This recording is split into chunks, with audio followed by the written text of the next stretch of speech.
Hello friends, welcome back to my channel. ఈరోజు chilli chicken చేశాను నా స్టైల్లో. ఫస్ట్ 250 గ్రామ్స్ చికెన్ తీసుకున్నాను. అందులో కల్లుప్పు వేసి వాటర్ వేసి నానబెట్టుకోవాలి ఒక హాఫ్ అన్ అవర్. దాని తర్వాత చిన్న పీసెస్ కింద కట్ చేసుకోవాలి. అవి కట్ చేసుకున్న తర్వాత దాంట్లో అల్లం వెల్లుల్లిపాయ paste, salt, red chilli powder 1 spoon, chicken masala 1 spoon, ధనియాల పొడి 1 స్పూన్, చిన్నది జీలకర్ర పొడి, చిన్నది పసుపు, గరం మసాలా 1/2 స్పూన్, ఎగ్ ఒకటి వేసుకోవాలి. బాగా మిక్స్ చేయాలి. ఇప్పుడు మొత్తం అంతా ఆ చికెన్ పీసెస్కి మసాలా అంతా బాగా పట్టాలి.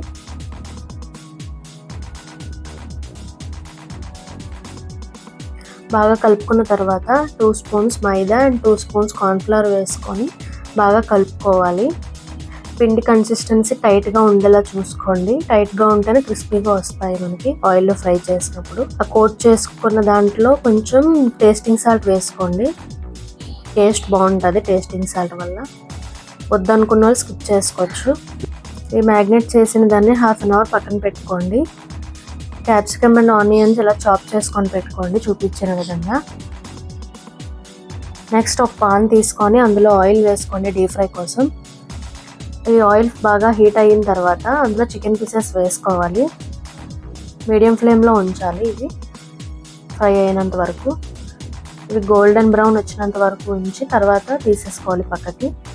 మళ్ళీ అదే పాన్ తీసుకొని అందులో 2 స్పూన్స్ ఆయిల్ వేసుకోండి. ఇందులో వెల్లుల్లిపాయ, పచ్చిమిర్చి, ఆనియన్ అండ్ క్యాప్సికమ్ వేసుకోవాలి.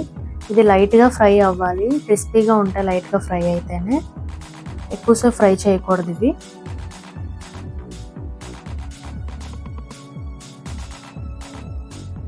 కొంచెం ఫ్రై అయిన తర్వాత అందులో 1/2 స్పూన్ సాల్ట్ వేయాలి.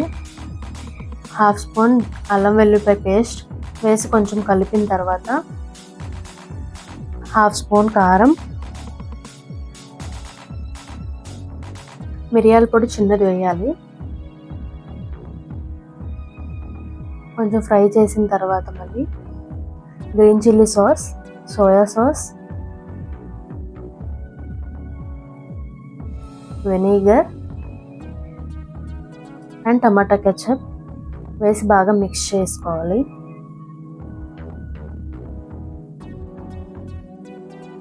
ఫ్రై చేసిన దాంట్లో చికెన్ పీసెస్ యాడ్ చేసుకోవాలి. యాడ్ చేసి బాగా మిక్స్ చేయాలి.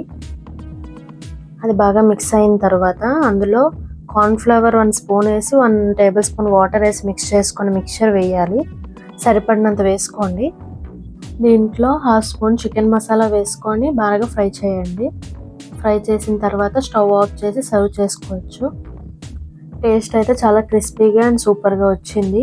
మీరు కూడా ట్రై చేసి కమెంట్లో చెప్పండి ఎలా వచ్చింది అన్నది.